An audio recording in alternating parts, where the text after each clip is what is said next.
High বন্ধুরা, welcome back to my channel Sriparna Mondal Bengali ব্লগে তোমাদের জানাই স্বাগত। আজকে চলে এসেছি আবার একটা নতুন ব্লগ ভিডিও নিয়ে। আশা করি ভিডিওটা তোমাদের খুব ভালো লাগবে।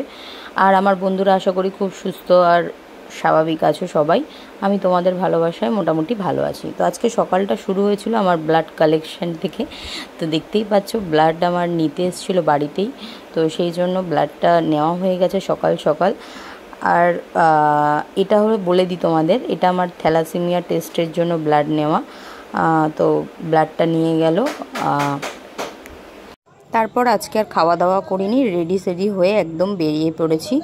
তো কোথায় যাচ্ছি তোমাদের সঙ্গে বলবো। আর আজকে প্রচণ্ড রোদ, বাইরে এত রোদ কি বলবো, আমার শরীরটা খুব খারাপও লাগছে, কারণ আজকে আমি পুরো খালি পেটে কোনো খাবার খাইনি। এই যে বৌদি আর দাদার মেয়ে আমার সঙ্গে যাচ্ছে। তো আমরা যাচ্ছি হচ্ছে আজকে হসপিটালে, আমার ইউএসজি আছে। তো চলে এসেছি টামরিপুর মেট্রো স্টেশনে। তো মেট্রো স্টেশনে করে মেট্রোতে করে যাব। আর এত রোদ আর কিচ্ছু ভালো লাগছে না, চারিদিকটা যেন মনে হচ্ছে জনপ্রাণীহীন, আর যেন রোদের এত তেজ মানে বলার মতন না। এত কষ্টও হচ্ছে, আর এদিকে না খেয়ে রয়েছি, তার জন্য শরীরটাও বেশি খারাপ করছে। তো এখন বৌদিকে পাঠিয়ে দিলাম টিকিট কাটতে, আর আমার তো কার্ড আছে তাই আমি বসে আছি, ওকে পাঠিয়েছে ওর টিকিট কাটতে। টিকিট কাটা হয়ে গেছে, এবার ভেতরে ঢুকছি। আর সত্যি কথা বলতে এত সিঁড়ি ভাঙতে ভাঙতে অবস্থা খাইল, সত্যি কথা বলতে। তো চলো ভেতরে যাই আর মেট্রোতে উঠবো ঝটপট, তোমরা দেখতে থাকো। আর সব থেকে বড় কথা, এই যে দেখো সিঁড়িটা যে হেঁটে যাচ্ছি, মানে আমার এতটাই কষ্ট হচ্ছে বলার মতো নয়। তো তাও কিছু করার নেই, করতে তো হবে, এখন মেট্রোতে করেই যাতায়াত করি যেহেতু। তো দেখো কলকাতার মেট্রো তোমাদের সঙ্গে শেয়ার করলাম, আশা করি ভালো লাগবে। তো যাই হোক, হসপিটালে পৌঁছে গেছি। আর এখানে আমার দিদা হচ্ছে স্টাফ, তো দিদা ছিল বলে তাই একটু তাড়াতাড়িও হয়ে গেছে। আর আমার যেহেতু বমি পাচ্ছিল বেশি, তাই জন্য একটু তাড়াতাড়ি করার চেষ্টা করলো দিদা। আর একটা ফর্ম ফিল আপ করতে দিল, ফর্মটা ফিল আপ করা হয়ে গেছে, হয়ে আমি ভেতরে ঢুকে যাচ্ছি অলরেডি। এবারে মানে তাড়াতাড়ি করার জন্য করে ঠোরে বেরিয়েই আমার বমি শুরু হয়ে গেছে। তো বাধ্য হয়ে বমি টমি করার পর এখানে চলে এসেছি শ্রীহরিতে। আর শ্রীহরিতে যারা কাছাকাছি থাকো তারা তো জানবেই, হাজরার শ্রীহরি সত্যি কথা বলতে খুবই ফেমাস, কচুরির জন্য, মিষ্টির জন্য খুবই ভালো।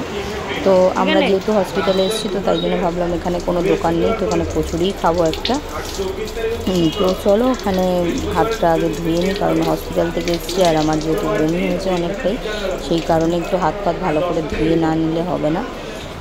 তো চলো একটা করে কচুরি খাবো, বৌদিও রয়েছে সঙ্গে। আর আজকে বৌদিকে নিয়ে এসেছি, এই কারণ হলো ইউএসজি করার ছিল, সেই কারণে।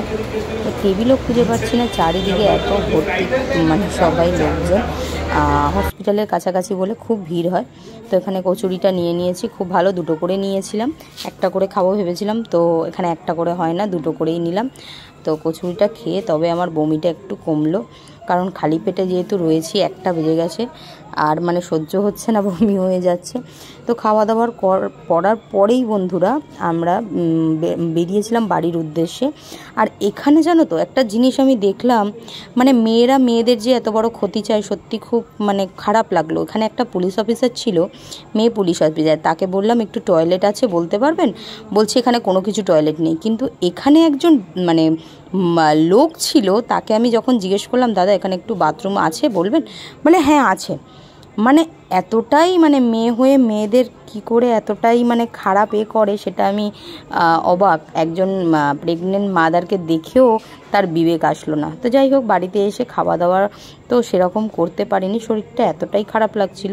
আর মা নিয়ে এসেছিলো হচ্ছে তালের শাঁস, আর যেহেতু এটা মানে এই সময়কার ফল, তো ওই জন্য একটা খেলাম, কারণ যেহেতু আমি খাবার দাবার ভালো করে খেতেই পারিনি আজকে, এতটাই বমি হয়েছে যেহেতু সকাল থেকে, তাই এটা একটা খেলাম। খেয়ে দিয়ে এবার একটু ঘুমাবো, কারণ আগের দিন রাত থেকে একদম আমার চোখে ঘুম নেই, সারা রাত জেগেছিলাম। ঘুম থেকে উঠে একটা ভালো জিনিস লক্ষ্য করলাম, তোমাদের সঙ্গে শেয়ার করছি, দেখতে থাকো তোমরা। পরের লাগিয়া কাঁদে সদা মোরা, পরের লাগিয়া কাঁদে সদা সদা মোরা প্রাণ, দেবশীর বাক্যদয়া উপজিল মনে, বিদায় করিল তারে মধুর ভীষণে, মর্তবাসীর দুঃখ কাঁদে মোরে, কুহুকেত সপ্ত সহদর হইল প্রত্যেক অনেক কিছুদিন পর। হিংসা দেখলেই তোমরা, জিনিসটা দেখে আমার খুব ভালো লাগলো। তারপরে খেলাম আমরা চাউমিন একটু। তো সত্যি কথা বলতে ছোট বয়স থেকে এইসব জিনিস নিজের মধ্যে আসা ভালো লাগে, তো আমারও দেখে ভালো লাগলো এই গুণটা ওর মধ্যে হয়েছে। তো একটা ভিডিও তোমাদের সঙ্গে শেয়ার করলাম, আশা করি ভালো লাগবে। আর এইভাবে তোমরা আমার পাশে থেকো, সাথে থেকো। দেখা হবে আবার একটা নতুন ভিডিওর সাথে, ততক্ষণের জন্য তোমরা টাটা।